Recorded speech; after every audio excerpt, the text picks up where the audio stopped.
இங்க ஒருத்தனுக்கு பொண்ணே கிடைக்காம 68வது தடவையா ஒரு பொண்ணை பார்க்கலான்னு வரான். அந்த பொண்ணை பார்த்ததும் இவனுக்கு புடிச்சு போயிருது. அந்த பொண்ணும் இவனை புடிச்ச மாதிரியே காட்டிக்கிறா. அதனால இவங்க ரெண்டு பேரையுமே தனியா பேசுறதுக்காக விட்டுறாங்க. இவனுக்கு ரொம்ப குலுக்கமா இருக்கறனால நம்ம வெளியில போய் பேசலாமேன்னு இந்த பொண்ணை வெளியில கூட்டிட்டு வரான். அங்க ஒருத்தன் பைக்ல வந்து இவன்ட்ட அட்ரஸ் கேக்குற மாதிரியே கேட்டுட்டு இந்த பொண்ணை வண்டியில ஏற சொல்லிட்டு இந்த பொண்ணை வேகமா வண்டியில கூட்டிட்டு போயிடுறான். இதனா பாக்குற இவனுக்கு என்ன பண்றதுன்னே தெரியாம கத்த ஆரம்பிக்கிறான். இந்த பொண்ணு வீட்டுல இருக்கிற எல்லாருமே ஒரு காரை எடுத்துட்டு இவனை சேஸ் பண்ண ஆரம்பிக்கிறாங்க. எவ்வளவோ கஷ்டப்பட்டு காரை வேகமா ஓட்டி வாழைத்தோப்புக்குள்ளலாம் விட்டு ஒரு வழியா இவங்க பொண்ணையும் சேஸ் பண்ணி புடிச்சிடுறாங்க. பார்த்தா இந்த பொண்ணு அவனை கல்யாணம் பண்ற அளவுக்கு போயிடுறா. இவங்க அப்பாவும் அதை தடுக்கலான்னு போறாரு. தடுக்க போன இந்த அப்பா ஒரு செகண்ட் அந்த பையனோட அம்மாவை பார்த்துட்டு ரெண்டு பேரும் ஒருத்தருக்கு ஒருத்தர் நீயா நீயான்னு கேட்டுக்கிறாங்க.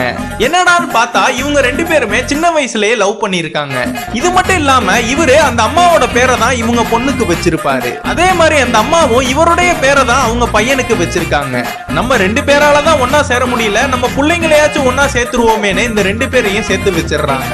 இவங்க ரெண்டு பேருக்கு கல்யாணமும் நல்லபடியா முடிஞ்சிருது. இந்த பொண்ணு பார்க்க வந்த இந்த மாப்பிள்ளைக்கு இந்த தடவையும் பொண்ணு கிடைக்காம போயிடுது. மாப்பிள்ளைய மாத்திரவங்க எல்லாம் என்னடா மரியாதை வேணுமா?